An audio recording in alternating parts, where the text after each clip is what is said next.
नमस्कार, आप देख रहे हैं भारत एक्सप्रेस, साथ आपके मैं हूं कविता सिंह। इस वक्त हम लोकतंत्र के मंदिर के ठीक बाहर मौजूद हैं, हम संसद के बाहर मौजूद हैं, क्योंकि आज की सबसे बड़ी खबर, सियासत में भूचाल आ गया उस खबर के साथ, और वो यहीं से आई है, वो संसद से ही आई है, वो लोकतंत्र के मंदिर से ही आई है। राहुल गांधी अयोग्य घोषित कर दिए गए हैं, उनकी संसद की सदस्यता जो है वो रद्द कर दी गई है। इस वक्त की सबसे बड़ी खबर यही है, और संसद के बाहर इस वक्त हम मौजूद है। दरअसल हुआ ये था, आपको याद होगा, 17 जून 2019 को वो सांसद थे, और आज यानी कि 24 मार्च 2023 में देखिए तस्वीर पूरी तरीके से बदल गई है। अब वो बन गए हैं पूर्व सांसद, और इसके साथ क्या राइडर अटैच है ये भी आपको बता देती हूँ। अब 6 साल तक वो चुनाव लड़ नहीं पाएंगे, यानी कि 2024 लोकसभा का महासमर, उससे पहले कांग्रेस के लिए, राहुल गांधी के अपने लिए ये सबसे बड़ा जोर का झटका कहा जा सकता है। न सिर्फ ये, आपको बता दे, बतौर सांसद जो बंगला उनको अलॉट किया गया था 12 तुगलक लेन, अब बंगले को भी उनको खाली करना होगा। यानी कि लगातार संसद के भीतर जो सवाल वो खड़े कर रहे थे, जो कहा ये उनकी तरफ से ये जा रहा था कि माइक बंद हो जाता है, और जो बीजेपी लगातार उन पर सवाल खड़े कर रही थी कि बतौर सांसद जरा देश के सामने अपना रिपोर्ट कार्ड तो रखिए, क्योंकि इसी संसद के भीतर बीजेपी दल लगातार यही इल्जाम लगा रही थी कि 52% सिर्फ उनकी अटेंडेंस है, उन्होंने कोई सवाल खड़े नहीं किया, किसी बिल में उनका कोई सहयोग नहीं मिला है, तो उन्होंने किया क्या है संसद के भीतर, और फिर कहते हैं कि लोकतंत्र की आवाज को दबाया जाता है। लेकिन अब सबसे बड़ी बात यही है कि इसी लोकसभा के भीतर अब राहुल नहीं जा पाएंगे। ये इस वक्त की सबसे बड़ी खबर है कि अब लोकसभा सदस्यता उनकी पूरी तरीके से रद्द कर दी गई है।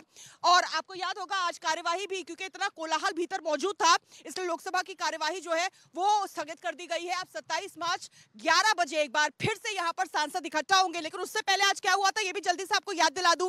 जो फैसला आया था स्पीकर की तरफ से, जो नोटिफिकेशन जारी हुआ था लोकसभा सचिवालय की तरफ से, उसका असर ये हुआ कि तमाम जो लोकसभा सांसद थे, और साथ ही साथ आपको बताते कुल 14 दलों के जो सांसद थे वो वहां से पहुंचते, और ये विजय चौक है, देखिए विजय चौक है, तो संसद से वो निकले, और उसके बाद इसी मुद्दे पर प्रोटेस्ट करते हुए उन्होंने मार्च निकाला था।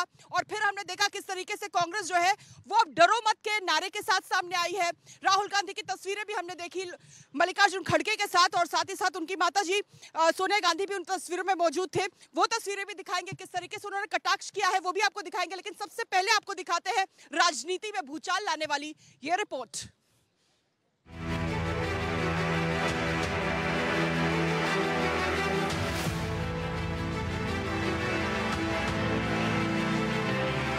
उनको सच बोलने वालों को सदन के अंदर रखना नहीं है, इसीलिए सदन के बाहर डाल रहे हैं। राहुल गांधी को अब तक का सबसे बड़ा राजनीतिक झटका। See, the country is witnessing the politics of vendetta being spearheaded by the Modi government against Rahul Gandhi. कल 2 साल की सजा, आज गई संसद की सदस्यता।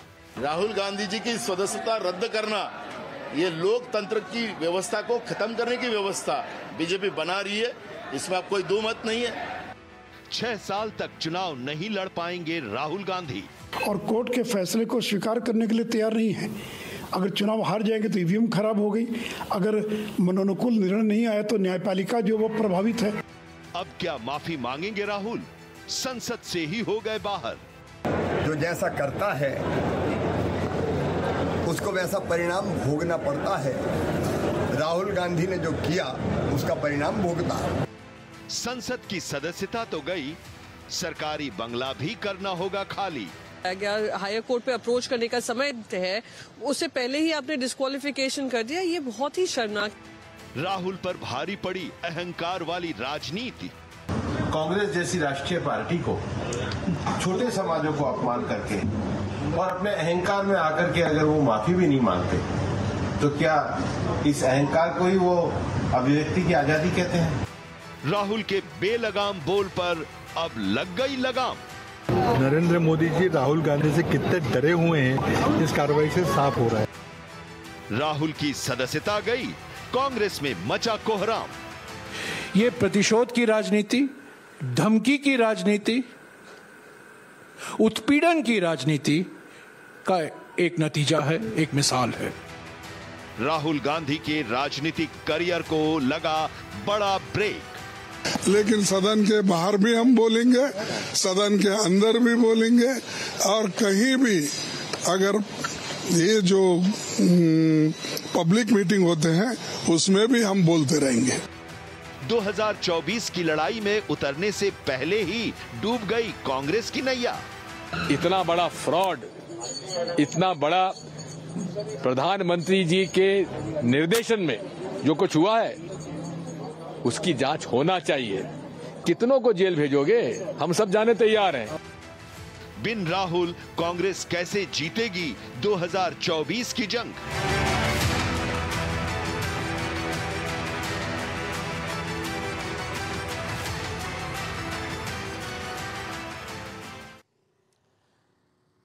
तो इस मुद्दे पर जहां बीजेपी ने जैसे कल हुआ था आज भी फैसले का स्वागत किया और ये कहा है कि कम से कम ऐसे लोग जो किसी जाति सूचक टिप्पणी के जरिए देश को बदनाम करने की बाहर तो कोशिश करते ही है, भीतर भी माहौल खराब करने की कोशिश करते हैं, कम से कम उनके लिए एक संकेत तैयार हो गया है, ये बीजेपी कह रही है। लेकिन कांग्रेस उस पर आक्रामक रुख अख्तियार कर रही है।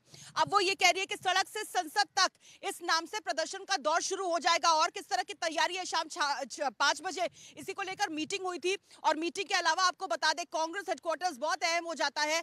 आज भी वो हम कह सकते हैं एक तरीके से सियासत का एपिसेंटर बनने वाला है, क्योंकि कुछ ही वक्त में आपको बता दें सोनिया गांधी वहां मौजूद होंगी, प्रियंका गांधी वहां पर होंगी और साथ ही साथ राहुल गांधी खुद वहां पर होंगे। मन से क्या कहते हैं, कार्यकर्ताओं में किस तरीके से जान फूंकने की वो कोशिश करते हैं, क्योंकि याद करिए 2014 में उन्हीं के नेतृत्व में चुनाव लड़ा गया था, तब भी पार्टी हाशिए पर थी। 2019 में फिर कोई फेरबदल नहीं होता है, उसी तरह का कुछ संकेत मिलता है। लेकिन 2024 अहम इसलिए हो जाता है क्योंकि इस बार तो वो खुद चुनावी रण में हिस्सा नहीं ले पाएंगे। पूरा पैनल मेरे साथ मौजूद है।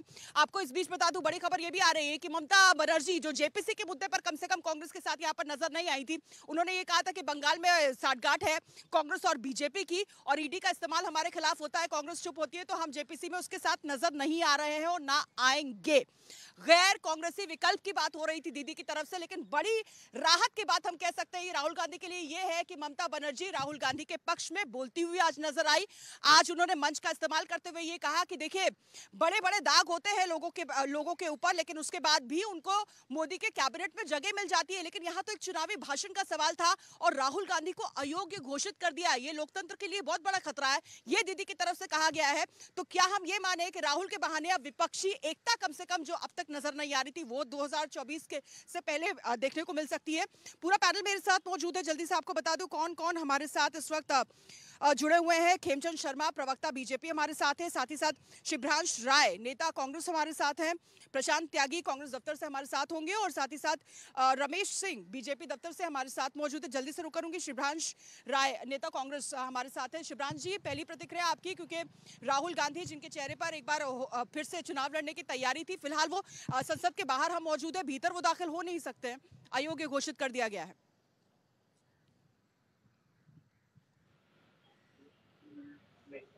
कविता जी, आज लोकतंत्र का सबसे बड़ा काला दिन है और आज के दिन को लोकतंत्र के काले दिन के रूप में इतिहास में दर्ज किया जाएगा और इतिहास इसे इस तरह से याद करेगा। देखिए, 2-3 बड़ी बातें हैं। जब हम डिबेट में आने से पहले आपने एक अच्छा खासा 5-7 मिनट का पैकेज चलाया। मैं आपको एक बड़ी बात बताता हूँ शालीनता और शिद्दत से। पिछले 9 सालों से ना, जब नरेंद्र मोदी जी 2014 से पहले चुनाव लड़ रहे थे तो कई बार भाषण देते थे, रेल नहीं बिकने दूंगा, देश नहीं बिकने दूंगा, भ्रष्टाचारियों को जेल डालूंगा, पता नहीं क्या क्या बात करते थे। पिछले 9 सालों से राष्ट्रवाद की आड़ में जिस तरह से उन्होंने देश को बेचा और देश के संसाधनों को बेचा, आज लगभग न्यायिक प्रक्रिया का सम्मान करते हुए कुछ ऐसा ही हुआ। भारतीय जनता पार्टी और नरेंद्र मोदी सरकार ने कानून के छत के नीचे, कानून के अम्ब्रेला के नीचे आज लोकतंत्र का गला घोटने का काम किया। 75 सालों के इतिहास में मुझे नहीं मालूम, अगर आपको मालूम हो तो आप बता दीजिएगा कि डिफॉर्मेशन में किसी व्यक्ति को क्या 2 साल की आज तक सजा हुई है? आपके पास रिकॉर्ड होगा क्योंकि आपके पास रिसर्च टीम बड़ी है तो बताइएगा, लेकिन मुझे नहीं मालूम। एक बात। दूसरी एक और मैं बात आपको बताना चाहता हूँ, लेकिन ये फैसला तो कोर्ट की तरफ से आया और आप ये बताइए ना कि सुप्रीम कोर्ट ने जब फैसला सुनाया था कि 2 साल से ज्यादा का कि अगर सजा होगी तो अयोग्य घोषित कर दिया जाएगा, उस वक्त केंद्र में किसकी सरकार थी? यूपीए की सरकार थी।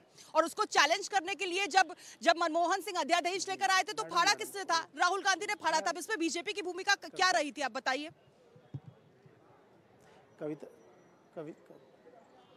कविता जी, कोर्ट ने कल आदेश दिया और साथ में 30 दिन का समय भी दिया था। आज जल्दी लोकसभा के अध्यक्ष ओम बिरला जी को थी, क्योंकि 3 बार लोकसभा अध्यक्ष को पत्र लिखा गया कि जो भाजपा के और नरेंद्र मोदी सरकार के 4 मंत्रियों ने हम पर आरोप लगाया है उसका मैं आपको जवाब देना चाहता हूं। लेकिन चूंकि लोकसभा अध्यक्ष और नरेंद्र मोदी जी डरे हुए थे, वो नहीं चाहते थे कि फिर राहुल गांधी जी पार्लियामेंट में एक बात रखें आपके सामने, इसलिए लोकसभा का हवाला देते हुए भी किन प्रावधानों के तहत पार्लियामेंट में बहस होती है इसके हिसाब से भी उन्होंने तीसरा लेटर लिखा, 3 पत्र लिखे लोकसभा अध्यक्ष को, लेकिन उस पर सुनवाई करने की बजाय लोकसभा अध्यक्ष और नरेंद्र मोदी जी को लगा कि जितनी जल्दी इनकी सदस्यता रद्द कर दी जाए, सदस्यता रद्द होगी तो शायद एक बार अंबानी अडानी का मुद्दा दब जाएगा। लेकिन याद रखिए, राहुल गांधी जी और कांग्रेस पार्टी का एक सिपाही ये पूछेगा कि नरेंद्र मोदी जी का अडानी से क्या रिश्ता है, एक सिपाही पूछेगा कि नरेंद्र मोदी का मेहुल भाई से क्या रिश्ता है। बहुत गंभीर इल्जाम आपने लगाया, जल्दी से रुक करते हैं। खेमचंद जी भी हमारे साथ मौजूद है। खेमचंद जी हमारे साथ मौजूद है। खेमचंद जी, यही सवाल किए जा रहे हैं कि आखिर जल्दबाजी किस बात की थी, और अभिषेक मनु सिंघवी की भी प्रतिक्रिया मैं देख रही थी, उन्होंने भी यही कहा कि जिस नियम का हवाला दिया गया है, उन्होंने ये कहा है कि सेक्शन 103 के तहत सदस्यता रद्द करने का फैसला राष्ट्रपति के जरिए होना चाहिए था, तो वहां पर भी राष्ट्रपति पहले चुनाव आयोग से सुझाव लेती, लेकिन ऐसा कोई भी फैसला नहीं हुआ, प्रक्रिया का पालन नहीं किया गया। गंभीर इल्जाम कांग्रेस की तरफ से। देखिए, कोई भी जल्दबाजी नहीं हुई है। मनु सिंघवी तो क्योंकि अपने नेता को उनको डिपेंड करना है तो कर रहे हैं। वो कहाँ थे कल जब डिसीजन आया? तो हाई कोर्ट जा सकते थे, सुप्रीम कोर्ट जा सकते थे, क्यों नहीं गए? जो पवन खेरा के केस में जा सकते हैं रातों रात, तो कल क्यों नहीं गए? तो इनको पता था कि फैक्चुअली टेक्निकली राहुल गांधी उसी समय डिस्क्वालीफाइड हो गए जिस समय उनको कन्विक्ट किया गया, गिल्टी उनको प्रूव किया गया और 2 साल की सजा दी गई। अब आपको सिर्फ और सिर्फ पेरोल दिया गया कि आप जाके हाईकोर्ट में जा सकते हो, लेकिन आपका कन्विक्शन थोड़ी रोका है। कन्विक्शन को थोड़ी वहां पे आपको अपील किया है कि वे नहीं, अब नहीं, इसको भी हम लोगों ने रोक दिया है, नहीं। तो ये ऑटोमेटिक सिस्टम है। हमारा कानून ये कहता है जैसे ही कोई एमएलए एमपी उसको 2 साल की सजा मिलती है, 2 साल से ज्यादा की सजा मिलती है, तो उनकी जो विधायिका की सदस्यता है वो कैंसिल हो जाती है। आज जो लेटर आया है वो सिर्फ एक फॉर्मेलिटी है, तो वो करना जरूरी है। आप दूसरों को छोड़ो, आप कपिल सिब्बल जी के बयान को देखो। एनडीटीवी को उन्होंने अपना बयान दिया है, एनडीटीवी को उन्होंने इंटरव्यू दिया और ये साफ साफ कहा है ये तो नेचुरल है, ऑटोमेटिक है और इसमें लोकसभा या फिर सरकार का कोई लेना देना नहीं है। जैसे ही कन्विक्शन होती है वहां पे ही आपकी सदस्यता कैंसिल हो जाती है। और ऐसा नहीं कि वो भारतीय जनता पार्टी की प्रशंसा कर रहे थे, वो सिर्फ कानूनी प्रक्रिया को डिफाइन कर रहे थे और उसके साथ साथ उन्होंने हमारी बुराई भी की है। लेकिन हमें समझना पड़ेगा, इसमें ना बीजेपी का हाथ है ना सरकार का हाथ है। इसमें जो राहुल गांधी के पाप है, जो उनकी जिस तरीके से उन्होंने अपमान करने का काम किया है, उसी का परिणाम। विकल्प तो था, कोर्ट लगातार ये सवाल कर रही थी राहुल गांधी से। बिल्कुल खेमचंद जी, मैं आऊंगी आपके पास। कोर्ट लगातार ये सवाल कर रही थी राहुल गांधी से कि क्या जो आपने कहा है उसको लेकर आपको खेद है, क्योंकि एक सरनेम पर इस तरह की आपत्तिजनक टिप्पणी आपने की। आपने कहा कि जिसका भी सरनेम मोदी होता है वो चोर कैसे हो जाता है, सभी चोरों का सरनेम मोदी क्यों है, ये कहा आपने। आपको उस पर खेद है, लेकिन इन्होंने माफी मांगने से भी इनकार कर दिया। इन्होंने कोई भी खेद प्रकट नहीं किया, वरना तस्वीर पलट सकती थी। नहीं, इनको घमंड है, इनको लगता है कि ये शहंशाह हैं, राजा हैं और शहंशाह और राजा को माफी मांगने की जरूरत नहीं। और इनको ये भी लगता है कि छोटी मोटी कोर्ट इनका क्या बिगाड़ लेगी, इनके पास तो बड़े बड़े लोगों की, बड़े बड़े वकीलों की, बड़े बड़े जजों की फौज खड़ी हुई है, ये उनका उपयोग कर लेंगे, वे कुछ भी कर सकते हैं। लेकिन देश का कानून सबके लिए बराबर है, ये सिद्ध हो गया। अगर ये माफी मांग लेते, ओबीसी समाज जिसकी इन्होंने बेइज्जती की है, उस समाज के साथ बैठ के ये माफी मांग लेते तो ये मामला सेटल हो जाता। लेकिन इनको तो लगता है कि नहीं, ये तो राजा के बेटे हैं, शहंशाह हैं, इनको माफी मांगनी नहीं चाहिए। अगर ये माफी मांग लेंगे तो छोटे हो जाएंगे। बिल्कुल, लेकिन इस मुद्दे को लेकर खेमचंद जी किस तरह से कांग्रेस ने आक्रामक रुख अख्तियार किया है और आने वाले वक्त में ये मुद्दा जोर शोर से उठाने की तैयारी हो रही है, ये जल्दी से अपने दर्शकों को दिखा देते हैं। जी को डिस्क्वालीफाई करने के लिए सारे प्रयास किए हैं और सच बोलने वालों को लोकतंत्र के उसूलों के अनुसार और संविधान के तहत और उसकी रक्षा के लिए और जनता के हकूक के लिए लड़ने वालों का मुंह बंद करने के लिए उनको सदन से बाहर डाला गया है। मोदी जी डरते क्यों हैं? हमको तो मालूम था कि मोदी जी राहुल जी की भाषणों को बर्दाश्त नहीं कर पाएंगे।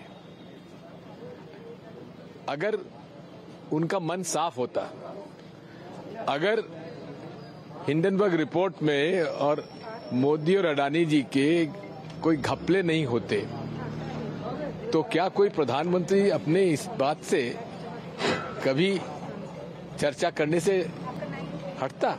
अरे 7 बार जेपीसी हो चुकी है। जैसे कि हम बता रहे हैं, संसद से लगातार मौजूद है और जिस तरह से पक्ष और विपक्ष की आवाज और ज्यादा मजबूत हो रही है, क्योंकि राहुल गांधी की संसद की सदस्यता रद्द कर दी गई है। अब वो सांसद नहीं है, अब वो पूर्व सांसद बन गए हैं। एक बार फिर से आपको बता दूं कि 17 जून 2019 में वो सांसद बने थे और आज 24 मार्च 2023 को वो पूर्व सांसद बन चुके हैं। इस पर बीजेपी की क्या प्रतिक्रिया मिल रही है, आपको दिखाते हैं। मित्रों, कांग्रेस पार्टी चाहती है और विशेष करके उनकी प्रमुख परिवार चाहती है उनके लिए एक अलग आईपीसी बने। उस आईपीसी के तहत उनके ऊपर कोई सजा ना हो, उनके लिए कानून अलग हो, उनके लिए न्यायपालिका अलग हो। लेकिन उनको याद नहीं आ रहा है, भारत पिछले 75 साल से प्रजातंत्र की रास्ता अपना चुका है।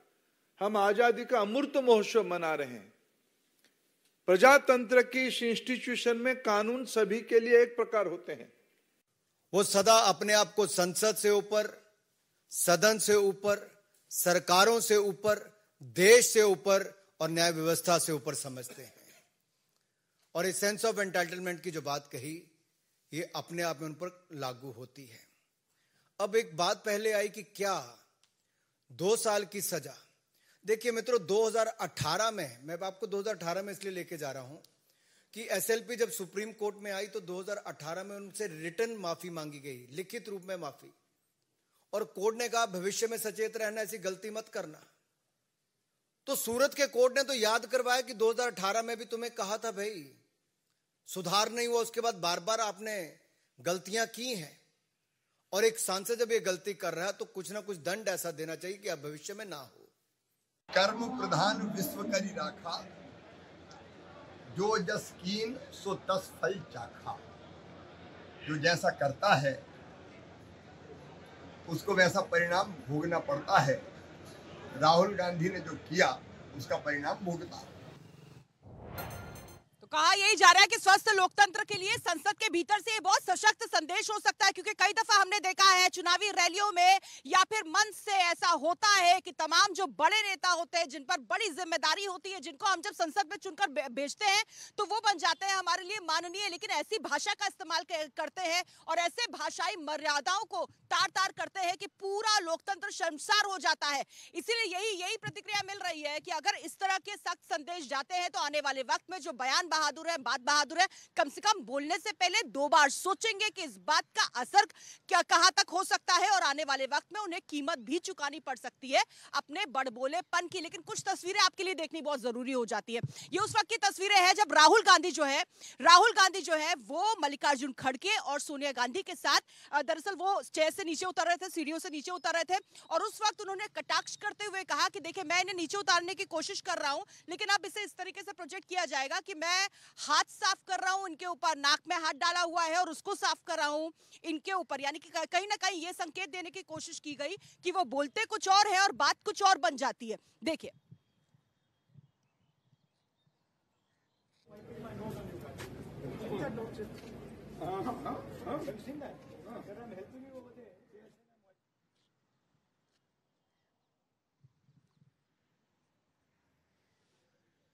तो देखिए तस्वीरें चल रही हैं और तस्वीरें शायद आवाज आप तक नहीं पहुंच पा रही है, लेकिन जो आवाज मैंने सुनी थी वो मैं आप तक पहुंचा सकती हूं। तस्वीरों में साफ तौर पर जब नीचे उतर रहे हैं तो हाथ का सहारा देकर मल्लिकार्जुन खड़गे को वो नीचे उतार रहे हैं। पीछे उनकी माताजी भी साथ मौजूद है, सोनिया गांधी, और फिर वो कटाक्ष करते हुए ये कहते हैं कि देखिए मैं तो मदद कर रहा हूं मल्लिकार्जुन जी की उन्हें नीचे उतारने के लिए, लेकिन अब इसको इस तरीके से प्रोजेक्ट किया जाएगा कि नहीं, उन पर नाक में उंगली डालकर उसके बाद हाथ साफ कर रहे हैं उनके ऊपर, इस तरह का संकेत देने की कोशिश की जाएगी, ये कहा था। इससे पहले भी आपने देखा था कि तस्वीरें आई थी जब वो अपने घर जा रहे थे संसद भवन से, और उसके बाद साथ ही मल्लिकार्जुन खड़गे भी थे, तो उन्होंने कहा था मैं आपको घर ड्रॉप कर देता हूं। वो तस्वीरें बहुत वायरल हुई थी और फिर ये आज की तस्वीरें मैं आपको दिखा रही हूं। इन सब के बीच बड़ा सवाल यही है कि अब कांग्रेस के लिए विकल्प क्या बचता है। याद करिए 2014, 2019 राहुल गांधी के चेहरे पर, उनके नेतृत्व में चुनावी समर में उतरी थी पार्टी, हालांकि हाशिए पर आ गई, बहुत बड़ी कीमत चुकानी पड़ी, लेकिन जिम्मेदारी हार की नहीं ली थी राहुल गांधी ने। फिलहाल बड़ा सवाल यही है क्योंकि आज की तारीख में संसद सदस्यता उनकी रद्द हो चुकी है। जैसा कि हम आपको बता रहे हैं 12 तुगलक लेन बंगला भी उनको खाली करना पड़ेगा क्योंकि बतौर सांसद वो आवंटित किया गया था, अब वो भी उनको खाली करना होगा। अब आगे का रास्ता कांग्रेस पार्टी किसके चेहरे पर चुनावी महासमर में अगले साल उतरेगी, और फिलहाल जो चुनावी एकता इस मुद्दे पर कम से कम देखने को मिल रही है, विपक्ष जो है विपक्षी एकता देखने को मिल रही है, चाहे अखिलेश यादव हो, ममता बनर्जी हो, सभी एक सुर में ये कह रहे हैं कि जो भी हुआ वो गलत हुआ, वो लोकतंत्र के लिए ठीक नहीं है। कांग्रेस यही कह रही है कि लोकतंत्र ओम शांति, यानी कि इसी के साथ लोकतंत्र का भी अंत हो गया है इस देश में। अब आने वाले वक्त में क्या होगा? क्या प्रशांत त्यागी मेरे साथ इस वक्त जुड़ गए हैं कांग्रेस दफ्तर से? प्रशांत, क्या मेरी आवाज आप तक पहुंच पा रही है? अरे वो टीचर है वो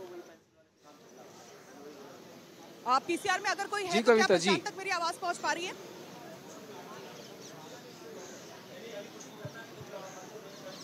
जी कविता जी कविता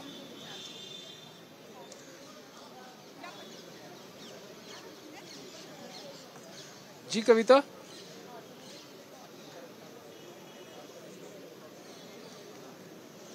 क्या पीसीआर तक मेरी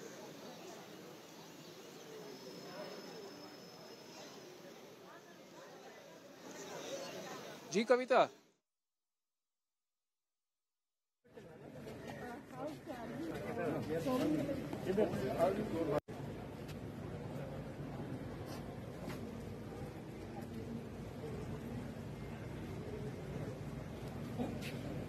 If I touch you now, they say I'm wiping my nose on you guys. Have you seen that? That I'm helping you over there, they are saying I'm wiping my nose on you. Crazy people. How can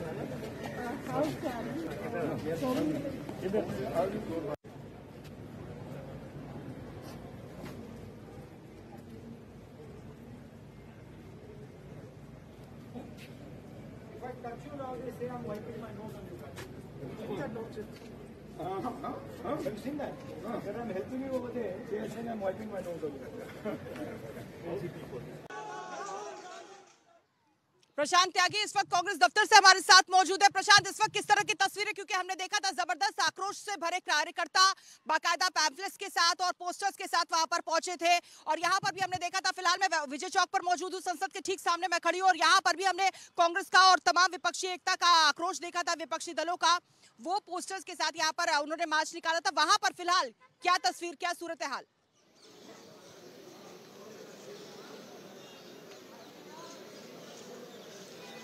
जी बिल्कुल कविता, आपको बता दूं कि 5 बजे एक महत्वपूर्ण बैठक होनी थी जिसका टाइम जो समय है बदलकर 6 बजे कर दिया गया था, और सोनिया गांधी, राहुल गांधी, साथ ही साथ प्रियंका गांधी, मल्लिकार्जुन खड़गे यहाँ पर पहुंच चुके हैं बैठक के लिए। कई तमाम वरिष्ठ जो नेता है वो यहाँ पर पहुंच चुके हैं, माफ कीजिएगा राहुल गांधी अभी नहीं पहुंचे हैं, और तमाम जो पार्टी के बड़े नेता है वो पहुंच चुके हैं। साथ ही साथ भारी संख्या में जो कार्यकर्ता है वो भी कांग्रेस मुख्यालय पहुंच रहे हैं।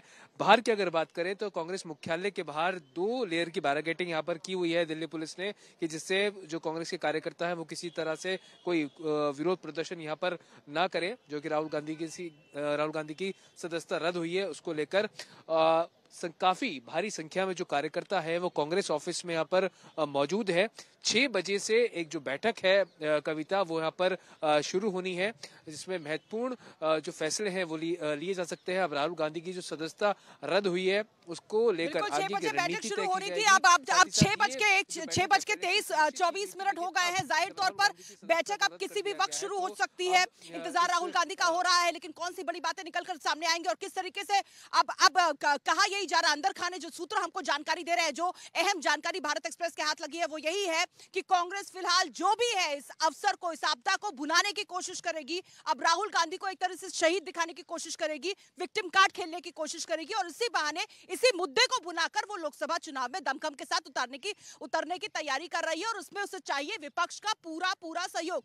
और इसी के साथ इस खास पेशकश में फिलहाल इतना ही। मुझे दीजिए इजाजत, लेकिन देश और दुनिया की हम हर अहम खबर के लिए आप बने रहिए भारत एक्सप्रेस के साथ।